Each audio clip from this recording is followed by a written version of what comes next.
video is going to be a little bit different. It was laid on my heart to do this video. I have wanted to do a video like this before. Well, recently I've been wanting to do one, but I really have not had any time to do it. And today I was watching this YouTuber that I often watch, and she was giving her testimonies. And after telling hers and stuff, I was just moved, like, oh my god, I need to make a video today.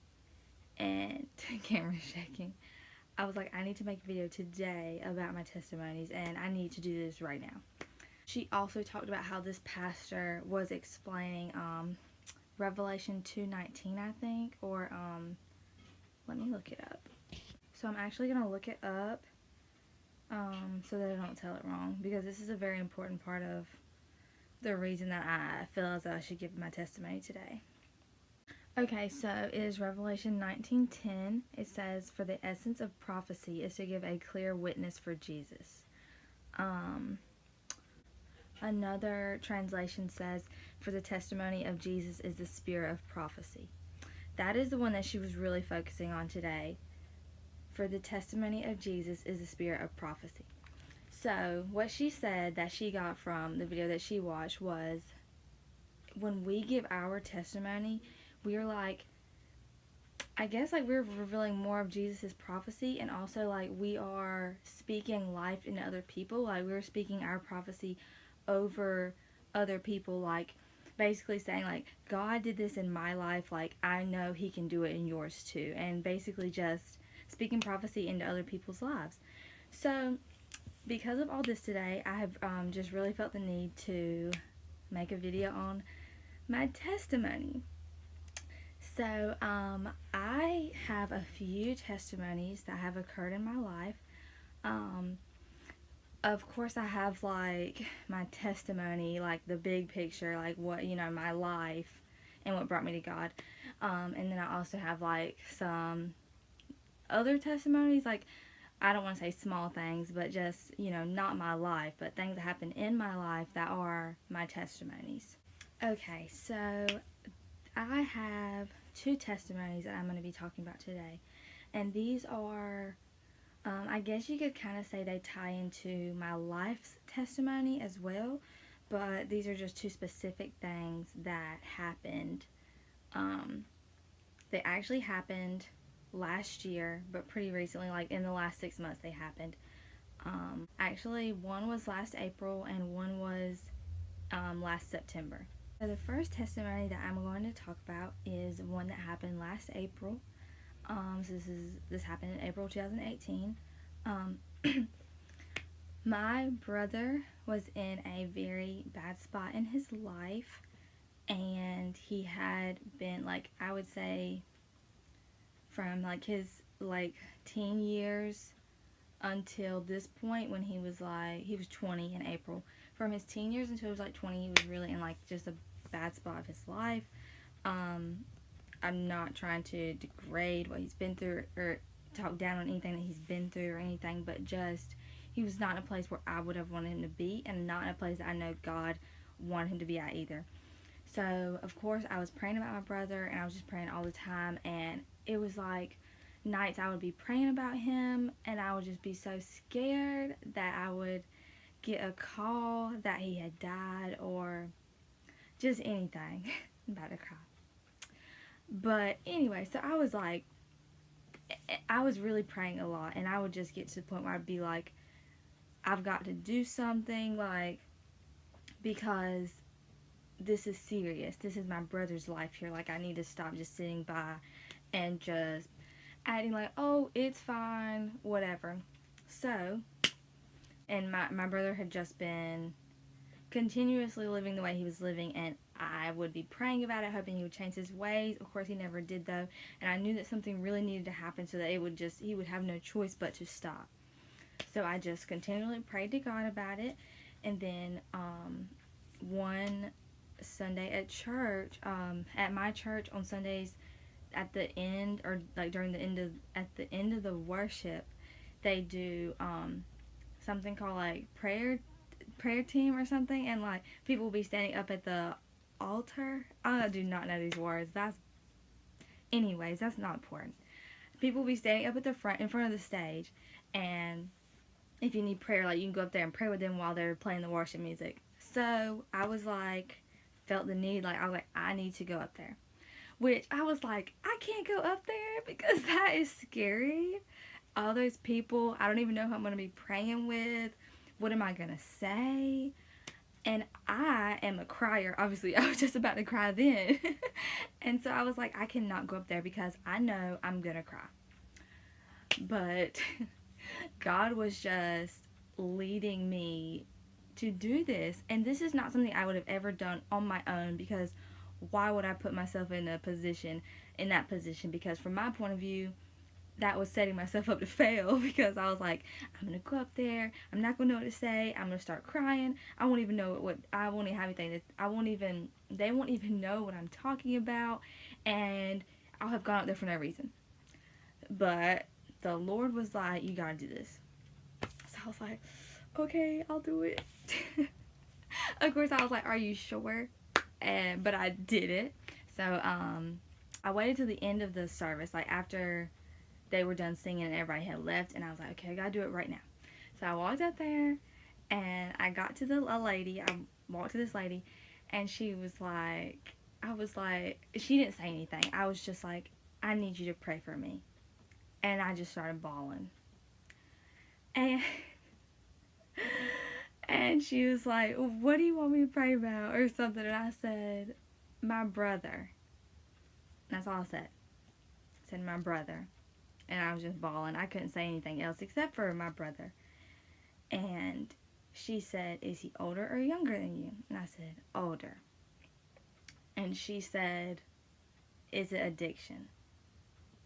And I said, yes.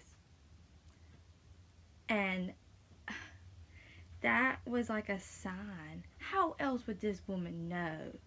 Like, I did not know this lady. I don't even know if I had seen her at church before. Like, maybe I had seen her up there doing the prayer thing, but never talked to her. She did not know me.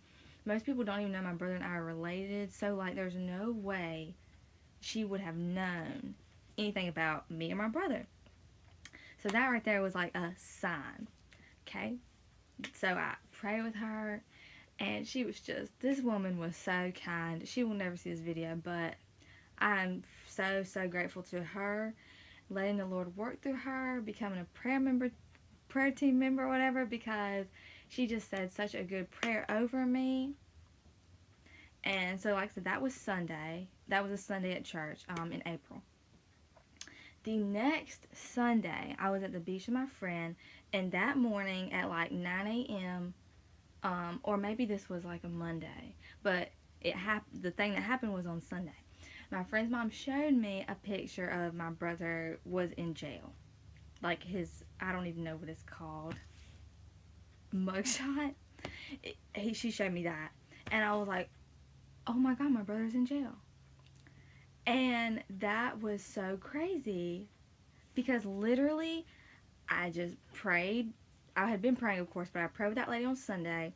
By the next Sunday, my brother had went to jail. And, you know, people can say what they want to about, because I know people are always like, oh, they don't want their people in jail, but I would rather my brother be in jail. Like, at the time, I was like, I would rather him be in jail than be killing himself. Like, I know how some people, like, have different standpoints on it, and not to say one is better than the other or anything, but this is just mine.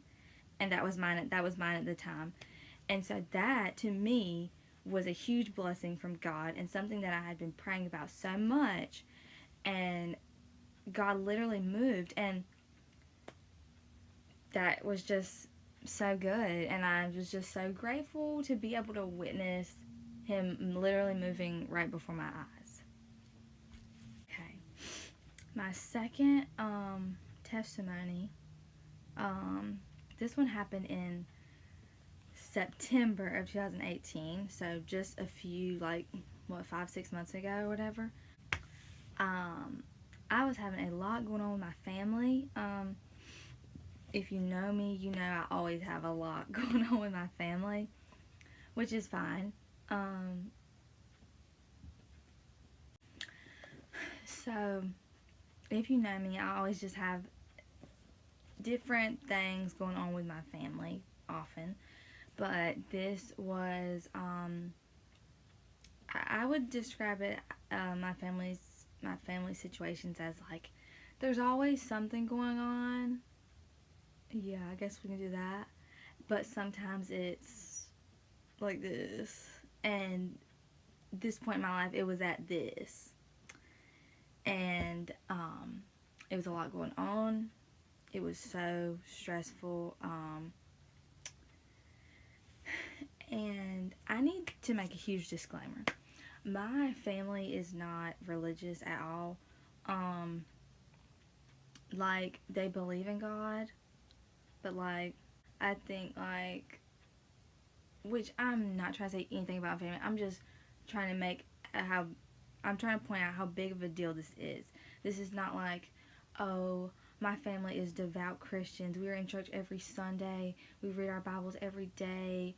We're the Lord's hands and feet, and like, that's why He is moving in my life. Like, no. This is like the last family you would expect God to move in. Like, I just want to make that disclaimer because I don't want people to think like, oh, well, He's moving in your life because you're a devout Christian. Like, nope, that ain't it. So, anyways, back to my story. So, this was one of the times in my family's, this was one of the times in my family where it was just a lot of bad stuff going on. It was kind of just up here.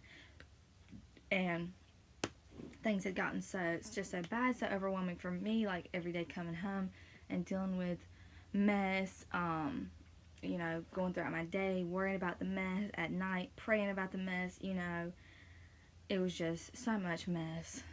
And, I had been around this time also, I had been wanting to get baptized, which I've never been baptized before because, like I said, my family has never really been that religious.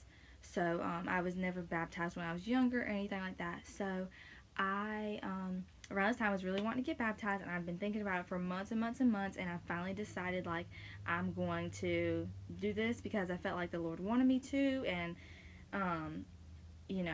I was convinced by some friends, like, if that's what the Lord wants, who am I to say no to Him? So I ended up deciding to do that, and this was all around the same time. So I decided I'm going to get baptized just whenever, and I didn't know when I was going to get baptized because my church kind of does baptism sporadically, just kind of whenever. So I was like,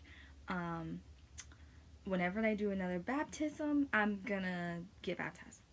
So this Sunday, not this Sunday, but this Sunday in particular, I was at church, and this was, like I said, around the same time where all this mess was going on, and I was like, I had in mind, like, oh yeah, I'm going to be baptized whenever they have another service, which I expected the baptism service to be, like, months from then, or at least weeks, because we had just had one, I felt like.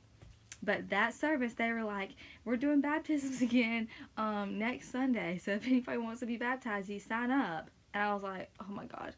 Because I was so worried about baptism because just getting in front of everybody and just going through the whole process. So it was just something I was hoping I was not going to have to do right then. Anyway, so they said that. And this same Sunday, all that stuff was just laying on my heart about my family. And I was like, I need to go to the front and pray again. Well, God was laying that on me because, again, I was like, I know as soon as I go up there, I'm going to start crying. And it's going to be, like, it's just not something that I felt comfortable doing. So,